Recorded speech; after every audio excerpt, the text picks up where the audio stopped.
I don't know if you're ready for this. This is a single Compsognathus tail. I mean, maybe, but according to this paleo art, no, that is way too big. That is way too big. What? Here's one from Velociraptor. I mean, kind of. It's just way too thick. It's all scaly. There's no feathers on it. It honestly just looks like a branch or something. It looks nothing like what it's supposed to look like. So I'm gonna say no. And a Ankylosaurus. Stegosaurus. Yeah, the Ankylosaurus is just the tail used from the Jurassic Park Ankylosaurus. But I mean, it's not bad. It's not bad. And with Stegosaurus here, we got some different sizes. You never know. There could be a bigger specimen that we just haven't found yet. But I mean, I think it's a little too big in the video as compared to this skeletal reconstruction. I'm gonna say maybe, but mostly no. Allosaurus. Allosaurus, the tail seems to be relatively the same size. It doesn't really feel like the Allosaurus's tail is bigger than the Stegosaurus's, but I could be wrong. But from what I can tell, it looks barely bigger, just by a hair. Spinosaurus. Diplodocus.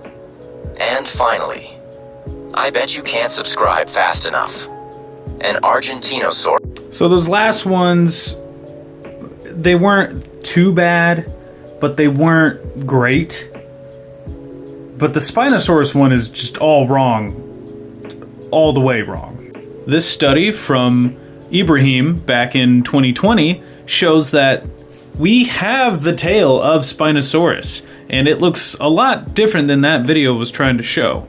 So it turns out Spinosaurus had more of a fluke-like tail, almost like a paddle.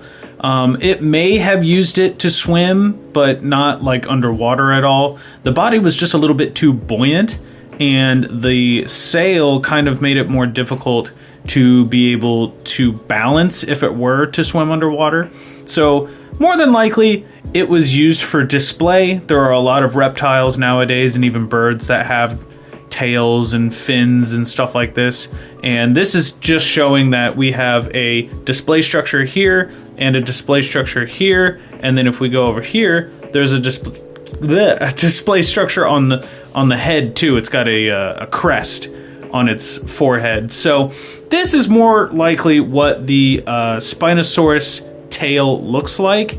And I would say I'm about 5'10"-ish. So if we were up to this, let me shrink myself down to where I would be at. I'd probably be about that tall, I would say, compared to it, if you can see me. I might actually be a little bit smaller than this, but yeah, this is pretty much what, like, how big the tail would have been for a human. It's pretty big. Spinosaurus is pretty big. I didn't exactly mean for this to be a Spinosaurus video, but yeah, I feel like not enough people understand what Spinosaurus is supposed to look like. This is pretty much up to date. The tail is a little bit out of date, as we saw. But yeah, I mean, this is pretty much what Spinosaurus is supposed to look like. The other two tails of the sauropods, yeah, I guess if we're going at like largest estimates, but yeah, I mean, they don't look too bad. Diplodocus is pretty big. I've been right up next to a Diplodocus skeleton and an Allosaurus skeleton, so yeah, these guys are very big. I didn't do anything with this photo. This is just what I could take. And yes, they're massive. And this is how big Stegosaurus was compared to Allosaurus. Now, they did live at the same time. They did fight each other. They're relatively the same size, actually. They're not too far off. I think Allosaurus is maybe a couple feet bigger, if that. But what you didn't know is that here's a little baby with the little neck armor right there. And then the parent has neck armor right there as well. Bet you didn't know Stegosaurus had neck armor, did you? Now, this back here, this is a person. These are full-grown people, right? This is Edmontosaurus. This is like a a duckbill dinosaur, and there's only like maybe a couple of feet, maybe a foot. I want to say maybe there's only a foot in between, like how high up it is compared to these people. So this thing is huge. Could you imagine this thing with like skin and muscle and bone? Could you imagine these guys with skin and muscle and bone? That's crazy. But videos like these do kind of bother me because it does use more of that Jurassic Park style dinosaur, and I think that's really annoying and really boring, and I think we need to kind of draw away from that and maybe use more of like updated models, because there are updated models out there for free to download, and you can just use that for your animations.